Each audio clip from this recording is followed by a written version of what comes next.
আর মনের কথা জানার জন্য আত্মহত্যা করতে চায়, আত্মহত্যা করে ভূত হয়ে তাদের মনের কথা জানতে চায়। ঠিক আর কি করলে, কতটা ভালোবাসলে তাদের মনের কথা জানা যেত। আমার একবার আত্মহত্যা করা প্রয়োজন ছিল, বড্ড প্রয়োজন। তুমি আমার সুখের কারণ।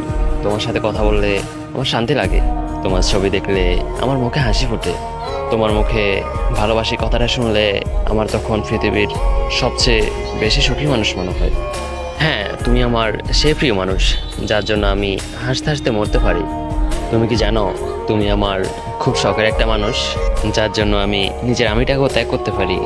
আর এই ফেলা তুমিটাকে বড্ড বেশি মনে পড়ে তোমার সাথে কাটানো প্রতিটি মুহূর্ত।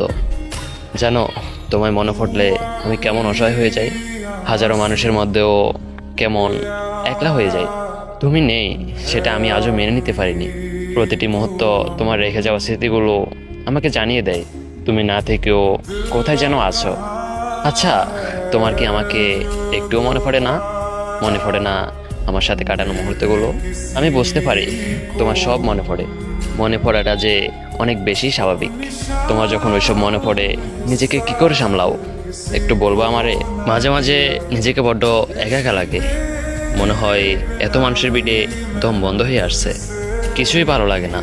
মনে হয় সব যেন শূন্য আর মিথ্যা মায়া। যখন মন খারাপ হয় খুঁজতে থাকি সেই কারণগুলো, কিন্তু পাই না। মন খারাপের রাত অনেক দীর্ঘ হয়, শেষ হতে চায় না। তবে এই খারাপ লাগার সময়ে যে মানুষটা পাশে থাকে, সঙ্গ দেয়, তাকে পৃথিবীর সব থেকে আলাদা মানুষ বলে মনে হয়।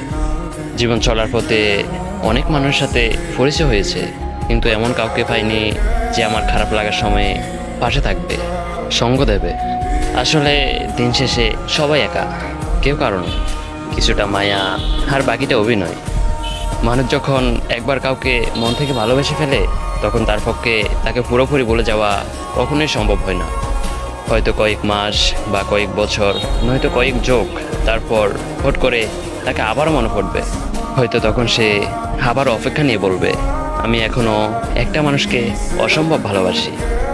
বোন, তোমাদেরকে বলতেছি, একজনের সাথে স্বপ্ন দেখে আরেকজনকে অপশন হিসাবে রেখো না।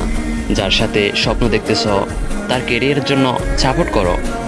সে যদি সফল হয় তার পিছনে আপনার অবদান থাকবে। আজকে তাকে সাপোর্ট করবেন, 2 বছর পর তার কেরিয়ারটা আপনারই। আর যদি সে সফল হওয়ার পর আপনাকে চিনতে না পারে, তাহলেও আপনার শান্তি। কারণ নিজের সৎ থেকে ঠকে গেলেও শান্তি লাগে।